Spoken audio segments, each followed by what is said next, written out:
In the depths of the human soul lie secrets that determine choices and actions, especially in the realm of love. Often, an invisible wound rooted in a sense of one's own inadequacy becomes the cause of inexplicable actions and suffering. Why does a person repeatedly gravitate towards someone who cannot offer anything in return? The answer lies not in the object of attachment, but in deep-seated experiences in a wound that has yet to be recognized and healed. When love turns into an exhausting struggle for recognition, when a person spends all their energy trying to earn even a modicum of attention and justifies neglect with the hope of change, it is not the heart that speaks, but this very wound. The wound of feeling inadequate is one of the most insidious emotional traumas. It does not manifest with cries or obvious signs.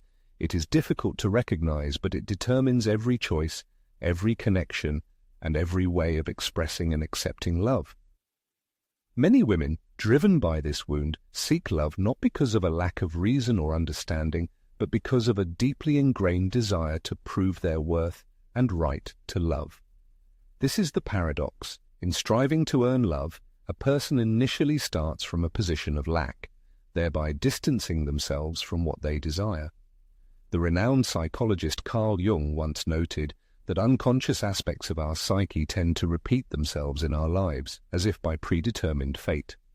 This is especially evident when unhealed emotional wounds begin to dictate our choices. Under their influence, a person is repeatedly drawn into similar scenarios, attracting emotionally distant, unavailable, or traumatized people into their lives. Such individuals are typically unable to offer genuine intimacy, but they paradoxically awaken hope in us that by winning their love, we can prove our worth. However, this is an illusory goal because trying to heal one's self-esteem through another person who, by definition, is incapable of complete love is doomed to failure. This is not a coincidence, but a logical reflection of what we ourselves are not giving ourselves. Such dynamics originate not in the current relationship, but in our past history, in those stages of life when we felt that our worth was determined by the amount of effort we put in. In those moments, we learned the lesson that in order to deserve love, we need to be better, more obedient, more perfect, more quiet, more accommodating. This programming is deeply rooted in our subconscious, and now, without even realizing it, we strive to reproduce the familiar scenario, harboring a secret hope that this time things will turn out differently. We believe that this time another person will choose us, that their love will heal old wounds. But, unfortunately, this approach does not work. As long as our relationships are controlled by unhealed trauma, the only thing we will experience is disappointment, a sense of emptiness, and an abiding feeling of inadequacy. In a surge of aspirations, when a person gives their all, invests their soul, and hopes for reciprocity, but receives only cold indifference, a painful sense of guilt arises. They begin to berate themselves. Perhaps I was too intrusive? Maybe my expectations were too high. I shouldn't have revealed my feelings. Thus, imperceptibly, a person becomes their own tormentor, not realizing that such dynamics are not true love, but merely a defense mechanism, a way in which the psyche tries to heal old wounds that have remained open for many years. But no one will come to bestow upon a person the love that they deny themselves. No one will fill the void created by neglecting oneself. This realization hurts, but it also liberates, for on the day that a person understands this, they will stop begging for love, justifying someone else's absence, and pursuing those who do not notice them. They will begin to understand that they do not need to prove their worth to anyone, and if someone does not see it, then they simply do not belong nearby. CarlJung spoke of individuation as a process of internal integration that begins with the courage to look at one's wound without embellishment. A person realizes that the need for love comes from that part of their personality that was ignored long before this relationship. And this part needs them today, their presence, support, and recognition, because no one else will save this inner child.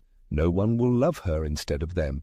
This is their personal task, and if they do not undertake it, they will repeatedly find themselves in the same relationships with different people, but with the same unchanging scenario. loving someone who is unable to give anything in return. Before blindly placing blame on another person, it is worth asking yourself a key question. From what source does this love originate? If it is based on fear, a sense of abandonment, or inner emptiness, then this is a clear signal to stop immediately. It's essential to turn inward, listen to your needs, and begin healing your emotional wounds. You can't endlessly give yourself entirely to someone who doesn't appreciate that gift. This isn't nobility. It's a form of emotional self-sacrifice that, contrary to popular belief, doesn't lay the foundation for healthy relationships, but instead depletes your inner resources. This is the starting point, the root of the problem, explaining why you repeatedly choose those who can't offer anything in return. Beyond this, it's crucial to recognize another aspect. What exactly attracts you to this deficit? Why is coldness so captivating? Why, even when you understand it's not beneficial, is it so hard to let go? The answer lies in the hidden logic of emotional wounds. Why do you continue to replay scenarios that cause you pain? Why are you drawn to those who can't give you what you crave? Here, a subtle, barely perceptible pain emerges, which, if left unhealed, becomes a persistent pattern. This pain misdirects your focus, convincing you that love resides where the pain is most intense, and making you believe that if someone doesn't choose you, the problem lies within yourself. Thus begins a recurring narrative where you're unconsciously drawn to cold, distant, and emotionally closed-off individuals who can't provide what you desire, but, for some inexplicable reason, captivate your soul. The heart of the issue isn't a matter of chance, the whims of fortune, or simple bad luck. It's not that you supposedly attract the wrong people. The root of the problem lies in a deeply ingrained emotional wound that subtly guides your choices and compels you to repeatedly recreate painful scenarios. When you develop in an environment lacking love and warmth, where every expression of tenderness and attention must be begged for, love pathologically begins to associate with sacrifice, suffering, anxiety, and agonizing anticipation. This destructive mindset, firmly rooted in your subconscious, becomes a kind of emotional compass, unerringly pointing the way to those who radiate familiar energy. Your subconscious begins feverishly searching for echoes of past experiences in new relationships. This isn't a malicious plot to cause pain, it's a desperate attempt to heal an unhealed wound, to complete an interrupted circle. As Carl Jung astutely observed, the subconscious relentlessly strives for completion, and one way to achieve this is through symbolic repetition.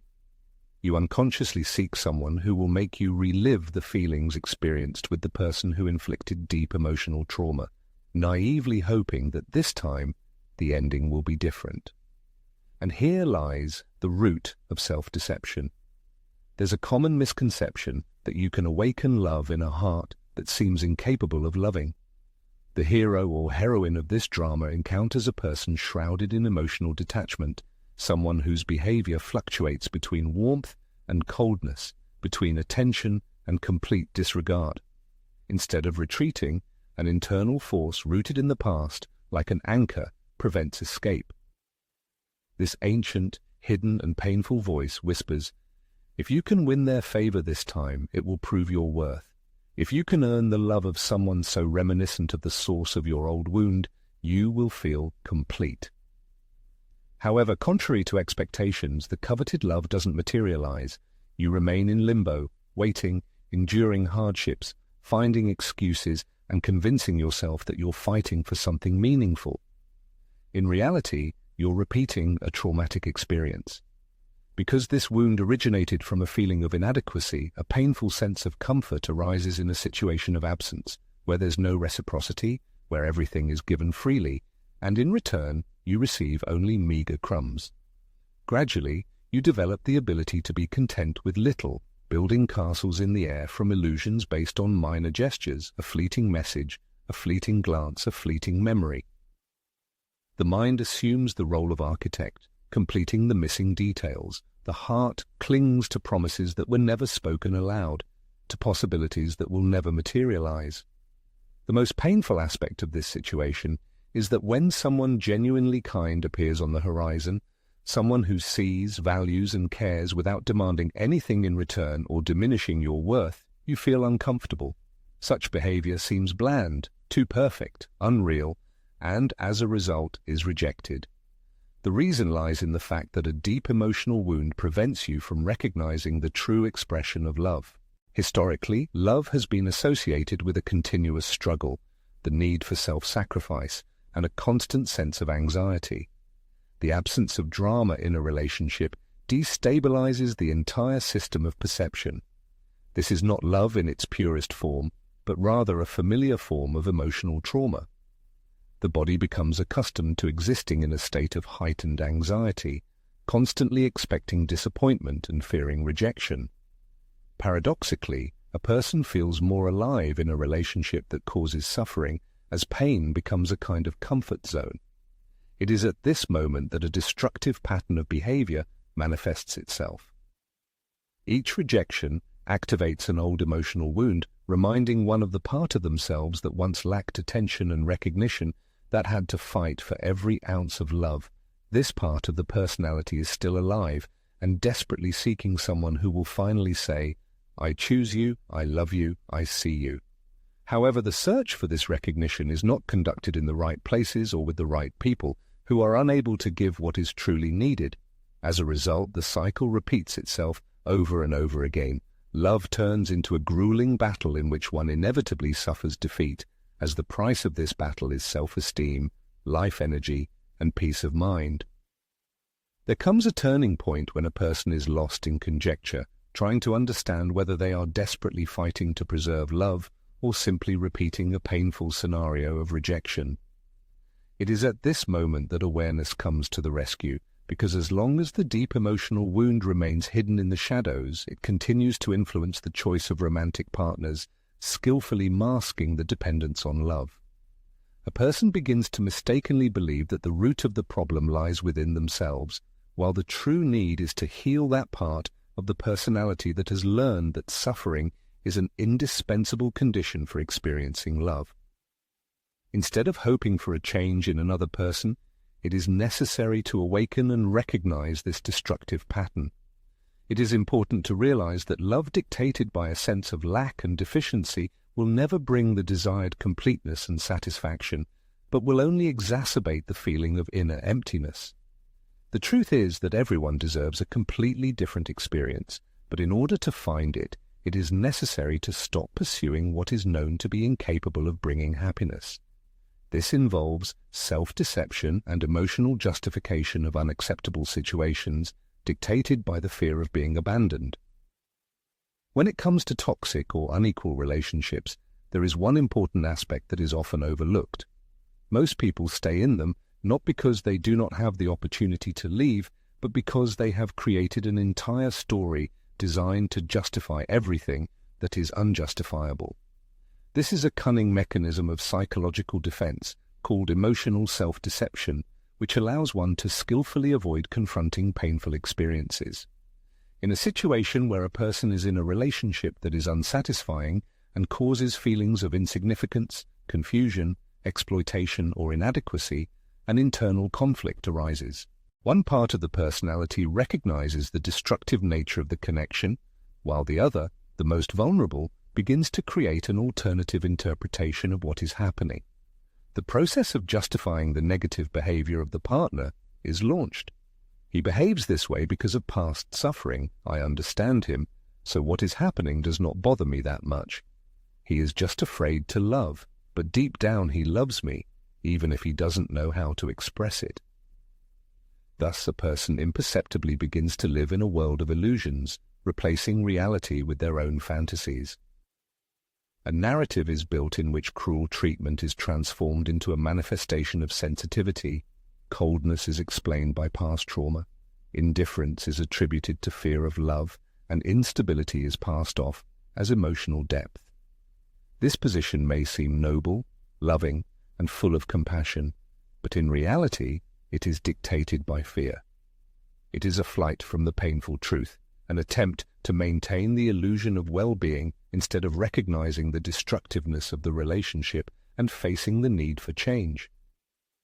The feeling of horror at the realization of one's own unattractiveness in the eyes of another person, the fear of admitting that all sacrifices and efforts remain futile, that the object of adoration will not undergo changes, and the fear of facing an unhealed emotional wound in solitude, devoid of the deceptive hope of reciprocity, this is what torments the soul.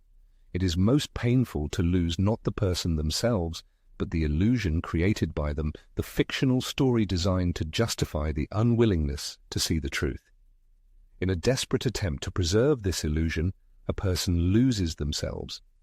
They begin to find excuses for the partner's silence, their sudden mood swings, their absence at the right moment. He convinces himself that the other person is going through tough times, that they need time to open up, that there are glimpses of kindness in them, all while silencing the inner voice screaming otherwise.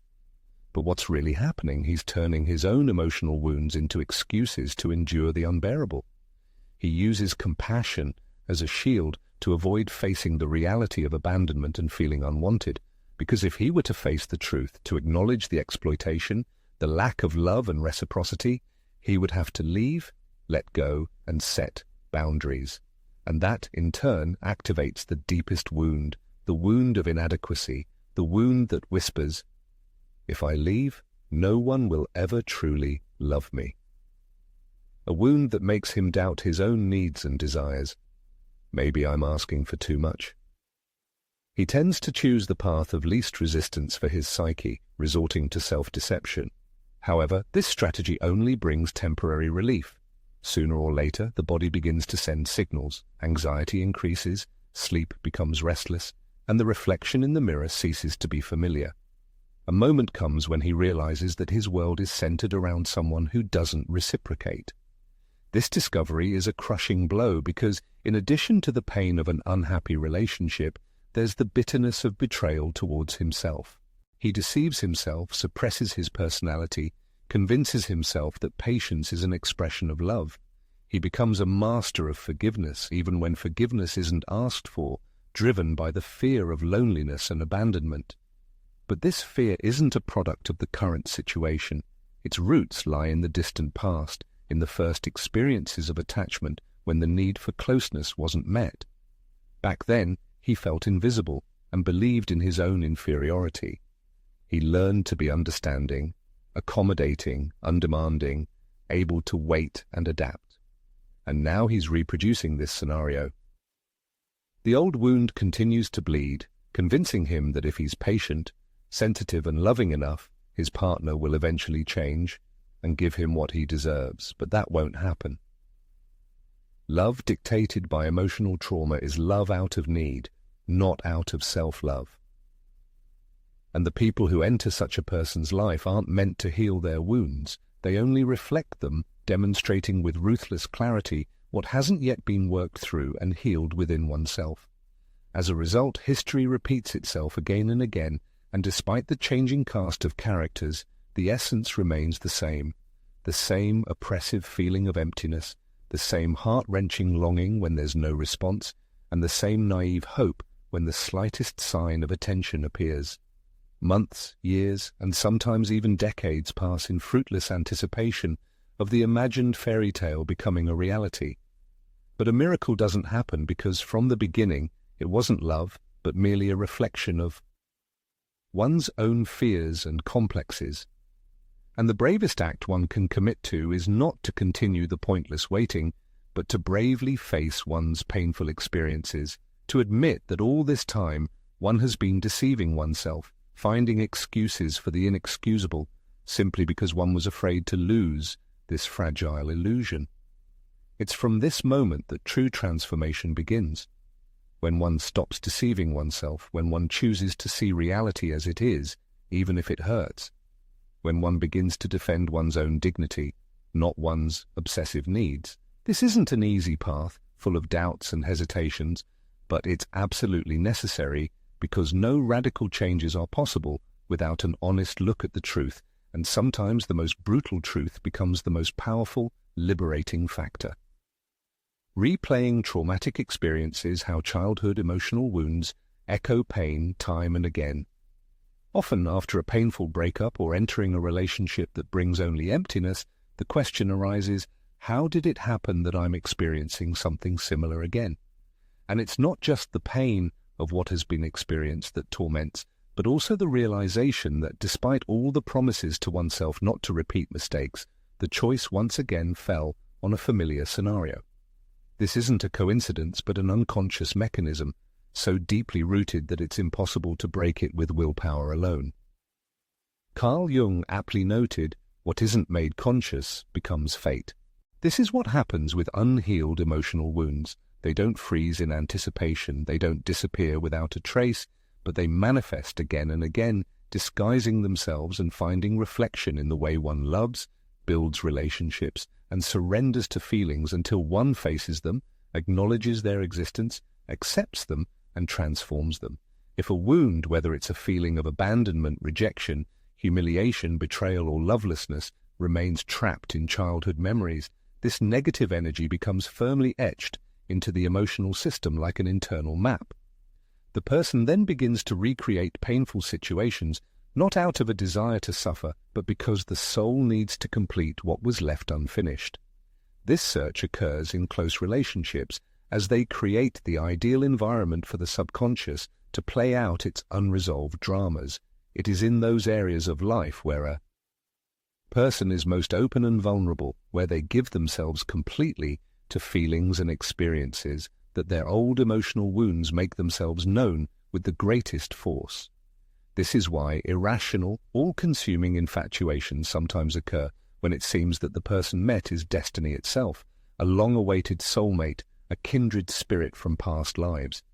However, in reality, this may conceal unconscious recognition. It's not the bright sides that attract, but the echoes of past pain. The subconscious seems to cry out, "This is similar to the feeling of abandonment I've already experienced, but this time I won't run, I'll stay and fix everything, change the course of history." But alas, a miracle doesn't happen. The other person is not a healer. Their role is only to highlight what is not yet healed in the depths of the soul. And until this truth is realized, painful scenarios will be repeated again and again, changing only the scenery and actors, but not the essence of the unhealed wound. Trauma has a cunning property of drawing one into a familiar swamp, even if it is destructive. What is new and healthy seems dangerous and boring, and what is simple seems unreal.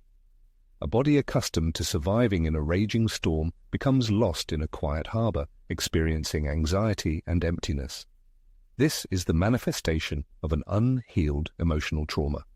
Such traumas establish a perverse connection with the source of suffering, cutting off the path to possible healing. Until this connection is recognized, the wound will persistently reproduce circumstances reminiscent of the past experience, and, most tragically, with the tacit consent of the victim.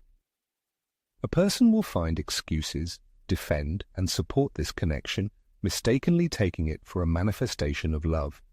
If the belief that love must be earned, that it requires constant effort and expectation of unconditional return, has taken root in the process of growing up, then unconditional love becomes inaccessible and frightening. As a result, a person subconsciously seeks unavailable partners, those who do not choose them, those who make them feel not good enough, and it's not a lack of intelligence, but that the trauma continues to exert a defining influence on the choice. This trauma will not subside from the manifestation of greater love from others. It will only calm down when the person dares to look at the past with a fresh perspective, realizing that the girl who suffered from a feeling of abandonment and was sure that she had to become perfect to earn love is still waiting for someone to come and say, "I see you, you are good enough, you no longer need to fight." In the search for healing, elusive and beckoning, people often turn their eyes outward, not realizing that the true source of healing lies deep within. No one but the person themselves can grant themselves this healing, because as long as they seek salvation in the world around them, instead of turning to internal resources, they are inevitably doomed to fall back into the same abyss. Relationships, contrary to popular belief, are not healers of emotional wounds. Rather, they act as merciless mirrors, exposing hidden traumas and putting them on public display. They highlight those very unintegrated areas of the personality that desperately need healing. This process can be painful and unpleasant, but it also opens up a unique opportunity for growth and transformation.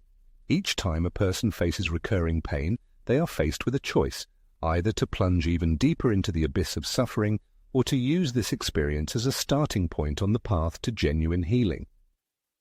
The repetition of painful situations is not a punishment sent from above, but rather a reflection of the internal state, like a mirror showing what needs attention and healing. When a person learns to look at this reflection without judgment, without guilt, with honesty and openness, then the vicious circle of repetition will begin to break down. This will not happen instantly, with the wave of a magic wand, but the healing process will begin as soon as the person stops pursuing what causes them pain. When they decide not to justify what has no justification, when they set boundaries dictated not by pride but by love for themselves, when they choose to leave not because of a lack of feelings, but because of an unwillingness to continue bleeding next to someone who is unable to show care and compassion.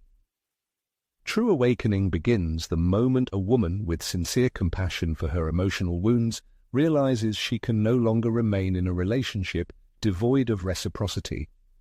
She refuses to settle for meager emotional handouts and no longer tries to convince herself that a semblance of love can be enough. A woman who has seen her reflection in the distorted mirror of a relationship and made a firm decision to heal her soul ceases to reproduce painful scenarios from the past, transforming them into invaluable life experiences.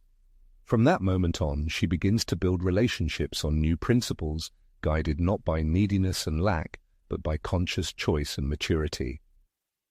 Healing emotional wounds and making the decision to choose a different path signifies an awakening capable of fundamentally changing one's entire life.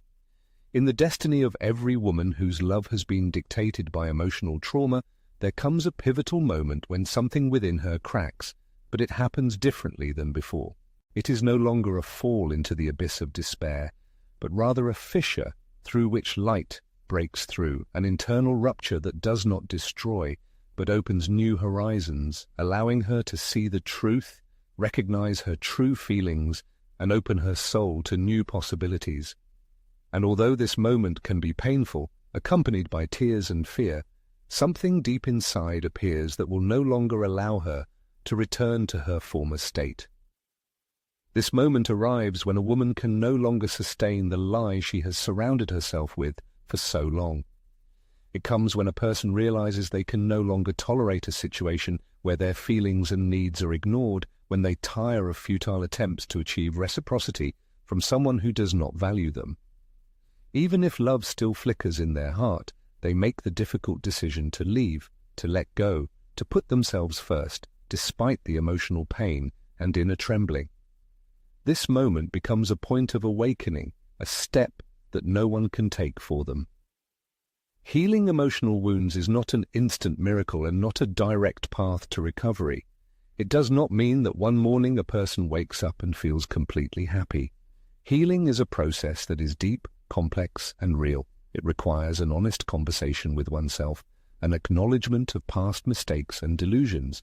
A person must say to themselves, "Yes, I was the one who doubted my worth. Yes, I was used to loving, sacrificing myself, waiting and fearing. Yes, I betrayed myself in order to maintain relationships." But the most important thing is to look at oneself with compassion and add the phrase that changes everything: "This will not happen again." There comes a moment when pain ceases to be an excuse to continue suffering, and a person begins to use it as an incentive to create a better life. They no longer justify what they allow themselves to be subjected to, but begin to build what they truly deserve. This is what healing is about, ceasing to repeat the mistakes of the past and starting to make conscious choices based on an understanding of one's own value and needs. The awareness that is coming now only foreshadows future revelations, culminating in the comprehension of the very essence. The path of individuation, described by CarlJung, appears as a soul's journey to itself, a liberation from the shackles of others' expectations and imposed roles. A person begins to accept their shadow side, recognizing and integrating their own wounds and past, not hiding them, but striving for deep understanding. Through this process, the individual ceases to project their internal conflicts onto the external world. Choices are no longer dictated by emptiness and the need for confirmation from others. The need to prove one's own worth through the love of another disappears as there comes an awareness of a fundamental truth, often overlooked in moments of greatest vulnerability. I am good enough. This is not just a pretty phrase, but a deep conviction that takes root in the body through inner work, through confrontation with the pain that was previously avoided. A person ceases running, begging, and chasing illusions, beginning the path of returning to themselves, home. This path is far from perfect. Relapses, doubts, and even longing for the past that caused pain are possible, which is explained by the emotional system's desire for the familiar. However, the acquired knowledge irreversibly changes a person. Patterns of behavior become obvious, and the experienced bottom opens the door to an awareness of one's own true worth. This bottom, despite its gloom, becomes the starting point for rebirth. When a woman dares to look at herself without embellishment, she resolutely ceases to compromise with her sense of self-worth. She no longer expends precious energy on hopeless relationships where there is no room for reciprocity. Her heart no longer begs for love from someone who can only offer cold indifference. And this moment becomes a turning point in her life. She finds peace in solitude, which once seemed unbearable, preferring it to the company of those who do not value her. She begins to find joy in the silence of her inner world, in harmony with her body, and in the confidence of her decisions. The love she gives comes from the fullness of her being, not from a painful need. Her choices become conscious, not dictated by old emotional wounds. And then the love that enters her life no longer creates self-doubt, does not make her chase fleeting happiness, and does not bring chaos to her thoughts and feelings. True love does not exhaust her, does not require a daily struggle for recognition and attention. Real love sees her true essence, even when she is silent, shows care without persistent requests, and chooses her with actions, not empty promises. Most importantly, this love does not seek to fill her inner void, but only accompanies her on the path to self-sufficiency, while she herself fills her life with meaning and harmony. When a person decides on a different path, not because of a lack of fear or fading love, but because of prioritizing themselves, realizing that the most important love is the one in which they allow themselves to be, transformation occurs. Healing from emotional wounds begins not with chasing love, but with becoming love itself. Reaching this point, a person realizes that they do not want to repeat the same painful scenarios.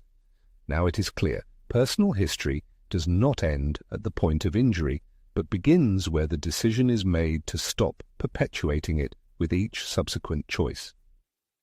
Healing is not forgetting, but bravely facing the problem and deciding not to sacrifice oneself anymore to keep someone nearby. A woman who has embarked on the path of healing does not become insensitive or distrustful. On the contrary, she gains awareness that gives her freedom. Freedom not to beg for love, not to carry someone else's burden. Freedom to declare her right to a full life. CarlJung argued that the soul strives for wholeness, which is achieved not by waiting for others to fill the void, but by independent internal fulfillment. The moment has come when she feels the strength within herself to break free from established patterns of behavior, to let go of painful past experiences, and the personal projection that mistakenly believed that her value was determined solely by someone else's choice. Now begins a new chapter in her life, driven not by fear, but by a sincere desire for self-realization